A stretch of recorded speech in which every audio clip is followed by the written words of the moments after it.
성도 여러분 안녕하십니까? 2025년 4월 8일 화요 새벽 말씀 함께 나누겠습니다. 함께 나누실 하나님 말씀은 누가복음 20장 19절에서 40절까지입니다. 본문은 예수님과 유대교 지도자들 간의 논쟁에 대해서 기록하고 있습니다. 본문을 통해서 성도는 하나님과 국가에 대한 의무를 다하며 부활의 믿음으로 살아야 함에 대해서 묵상하겠습니다. 첫째 묵상할 내용은 성도는 하나님을 섬기며 국가에 대한 의무를 다해야 한다는 것입니다. 본문 19절에 보시면 서기관들과 대제사장들이 예수의 이 비유는 자기들을 가리켜 말씀하신 줄 알고 즉시 잡고자 하되 백성을 두려워하였다고 했습니다. 본문 앞부분에서 예수님은 악한 농부의 비유를 말씀하셨습니다. 서기관들과 대제사장들은 그 비유에서 악한 농부들이 자신들을 가리키고 있음을 알고 예수를 즉시 잡으려는 적개심을 갖게 되었습니다. 하지만 섣불리 그럴 수 없었습니다. 왜냐하면 백성들이 예수님을 선지자로 알고 있었고 예수님이 예루살렘 성에 입성하실 때에 열광적으로 기뻐하며 맞이하였기 때문입니다. 본문 20절에 보시면 그들이 엿보다가 예수를 총독의 다스림과 권세 아래 넘기려 하여 정탐들을 보내어 그들로 스스로 의인이 체하며 예수의 말을 책잡게 하니라고 하였습니다. 그들은 공개적인 방법 대신 예수님을 죽일 은밀하고 교활한 방법을 찾으려 예의주시하게 되었습니다. 이것이 사단의 방법입니다. 사단은 택하신 성도들을 무너뜨리기 위해 우는 사자같이 두루다니며 삼킬 자를 찾고 있습니다. 그러므로 성도는 늘 깨어서 주님의 도움을 구해야 합니다. 본문 21절에 보시면 그들이 물어 이르되 선생님이여 우리가 아노니 당신은 바로 말씀하시고 가르치시며 사람을 외모로 취하지 아니하시고 오직 진리로서 하나님의 도를 가르치시나이다 라고 하였습니다. 이들은 예수님을 기만하기 위해 아첨하는 말로 접근하였습니다. 사단은 양의 가죽을 쓰고 목자를 속이려는 이리와도 같습니다. 그러므로 성도는 뱀같이 지혜롭고 비둘기같이 순결해야 합니다. 본문 22절에 보시면 우리가 가이사에게 세를 바치는 것이 옳으니까 옳지 아니하니까 하니라고 하였습니다. 이들은 예수님께 세금에 대한 것을 물었습니다. 당시 유대인들에게 세금 문제는 아주 민감한 사안이었습니다. 유대인들에게 세금은 자신들이 로마의 속국임을 상징하는 것이기에 세금 내는 것에 대한 저항의식이 팽배해 있었습니다.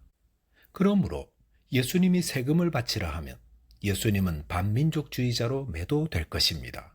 반면에 세금을 내지 말라 하면 예수님은 로마 정부에 대한 반항으로 정치범으로 고발될 것입니다.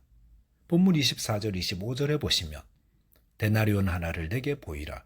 누구의 형상과 글이 여기 있느냐 대답하되 가이사의 것이니이다 이르시되 그런즉 가이사의 것은 가이사에게 하나님의 것은 하나님께 바치라 하시니라고 하였습니다. 예수님은 데나리온 하나를 가져오라 하시고 거기에 누구의 형상과 글이 있는지를 물었습니다. 데나리온은 로마의 은전으로 그 앞뒤에는 로마 황제의 형상과 로마 황제를 존엄한 신의 아들이라는 글이 새겨져 있습니다. 그러므로 유대인들은 이 동전을 지니고 있는 것만으로도 우상숭배의 죄를 짓는 것이라 여겼습니다. 예수님은 가이사의 것은 가이사에게 하나님의 것은 하나님께 바치라 하였습니다. 이 말은 이것도 아니고 저것도 아닌 제3의 답이었습니다. 즉 세상 권력에 속한 의무는 다하며 하나님께 대한 의무도 다하라는 것입니다. 이것은 세상의 권력과 하나님의 권세는 충돌을 일으키는 것이 아니라 분명히 구별됨을 말합니다. 또한 주님께서 세우실 하나님의 나라는 유대인들이 원하는 이 세상의 국가 조직이 아니다라는 것도 알려주신 것입니다. 본문을 통해서 예수님은 중요한 교훈을 주고 계십니다. 그것은 성도는 하나님 나라의 시민으로서 하나님을 섬기되 이 세상 국가의 일원으로서 국민의 기본적 의무를 다해야 한다는 것입니다. 로마서 13장 1절에 보시면 세상 권력은 하나님께로부터 주어진 것이라 하였습니다. 그러므로 국가나 정부가 할 일은 하나님께 받은 권위를 가지고 하나님의 선한 뜻을 이루려는 종이 되는 것입니다. 성도는 하나님께 대한 의무를 다하되 세상 국가에 대한 의무 또한 소홀히 않는 자 되어야 할 것입니다. 두 번째로 묵상할 내용은 성도는 하나님 안에서 영원히 산다는 것입니다. 본문 27절에 보시면 부활이 없다고 주장하는 사두개인 중 어떤 이들이 와서 라고 하였습니다. 유대교 종교 지도자들이 예수님을 궁지에 빠뜨리는 계획이 어긋나자 사두개인 중 몇 사람이 예수님을 찾아왔습니다. 사두개인들은 부활을 믿지 않는 자들로서 예수님께 부활에 대한 허점을 드러내기 위한 질문을 던졌습니다. 그들은 유대인들 사회에 있는 형사 취수 제도와 관련된 질문을 던졌습니다.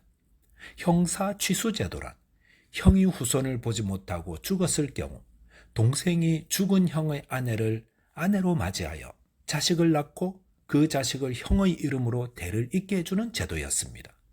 이 제도가 존재하는 이유는 남편이 속한 지파의 재산을 보호하기 위함이고, 또한 남편이 죽은 뒤 경제적으로 자립할 수 없는 미망인 여성을 보호하기 위함이었습니다.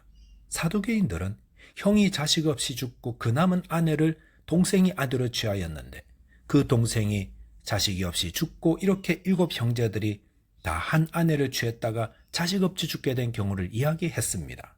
그러면서 본문 33절에 보시면 7이 다 그를 아내로 취하였으니 부활 때 그 중에 누구의 아내가 되리이까? 라고 하였습니다. 사두개인들은 형사취수의 제도를 부활과 연결시켜 질문하였습니다. 그런데 이 질문은 예수님을 함정에 빠뜨리려는 의도가 다분히 보이는 꾸며낸 이야기임을 알 수 있습니다. 왜냐하면 이 형사취수 제도는 부활에 대한 것이 아닌데도 부활과 관련되어 이야기를 하고 있기 때문입니다. 이 질문에 대해 예수님은 무엇라 하셨습니까?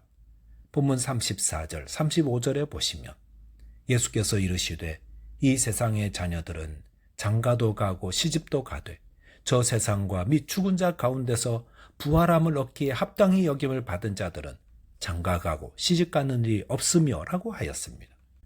예수님은 유대인들이 부활에 대해 잘못 이해하고 있는 부분을 알려주셨습니다. 그것은 죽은 후에도 이 땅에서처럼 시집가고 장가가는 일이 있을 거라 생각하는 것이었습니다. 하지만 예수님은 부활 후에는 장가가고 시집가는 일이 없다 하셨습니다.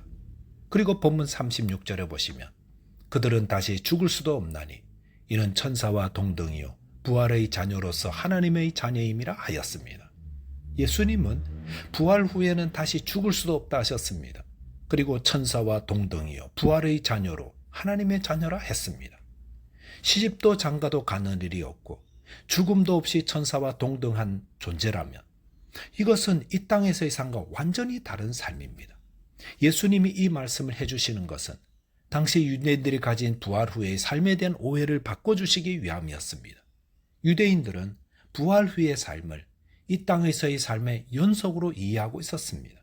그렇기 때문에 이 땅에서 한 여자와 살았던 7 형제가 누구의 아내가 될지를 물었던 것입니다. 부활 후의 삶은 어떤 것입니까? 그것은 철저히 이 땅의 삶과 다른 삶입니다. 특별히 부활 후의 성도들은 더 이상 결혼 제도에 얽매일 필요가 없습니다. 왜냐하면 결혼 제도는 인류를 보존하고 번성시키기 위한 창조의 법칙인데 부활 때에는 이미 창조의 법칙이 완성되었고 인류 보존도 완성되었기 때문입니다. 물론 결혼을 통한 기쁨과 만족은 더 새롭고 영원한 즐거움으로 대체될 것입니다. 본문 37절에서 예수님은 사두개인들이 인정하는 출애굽기를 예로 드셨습니다.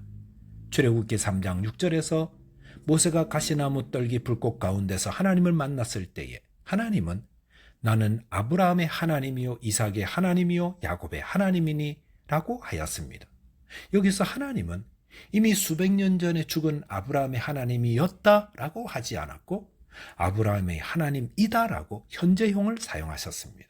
그것은 아브라함이 살아있다는 말씀을 말씀한다 했습니다. 그렇기 때문에 38절에서 하나님은 죽은 자의 하나님이 아니요 살아있는 자의 하나님이시라 하나님에게는 모든 사람이 살았느니라 하셨습니다. 하나님 자녀로 죽은 모든 사람은 하나님 안에서 살아있습니다. 그리고 하나님과 그들의 사이의 영원한 관계는 결코 끊어지지 않고 유지됩니다. 저와 여러분께서 예수님을 믿음으로 하나님의 자녀로서 영원히 살게 됨을 확신하며 기쁨과 담대함으로 주님을 섬기게 되시기 바라겠습니다. 기도하겠습니다. 하나님 아버지, 저희에게 하나님을 섬기며 또 저희에게 주신 국가의 의무를 다하게 해 주옵소서. 또한 하나님의 자녀로서 영원한 생명을 얻어 누림을 확신하며 기쁨과 담대함으로 주님을 섬기게 해 주옵소서. 예수 그리스도의 이름으로 기도하옵나이다. 아멘. 오늘도 믿음 안에서 승리하는 하루 되시기 바라겠습니다. 감사합니다.